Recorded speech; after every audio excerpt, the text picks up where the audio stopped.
the common tools required for a DIY install in your own garage. If it's your first time, you might want some safety glasses or a glove. You will need an impact and a variety of sockets to help remove the seat from your vehicle.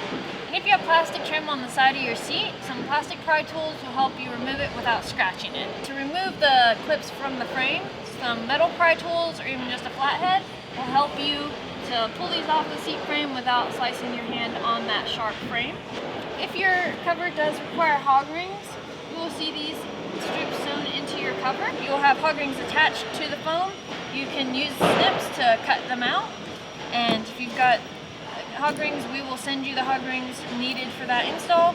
We do recommend getting some Hogring pliers, just makes it easier to snap these back in. If you have power controls in your seat, you're going to want a pair of scissors to make any necessary cutouts for those power controls on the side of your cover.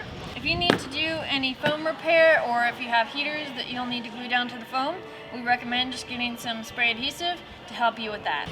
And for a really professional look, we always recommend replacing your foam cushion. But if that's not an option, bare minimum, get a $20 steamer from Walmart to add some life to your current foam. It'll really help with that install. If you want to get any wrinkles out of the final look, use a heat gun or even a hair dryer. Just heat it up and smooth it out for a nice smooth finish. And for a final look, make sure to clean the rest of your interior. A lot of times there's oil buildup and it creates a shine.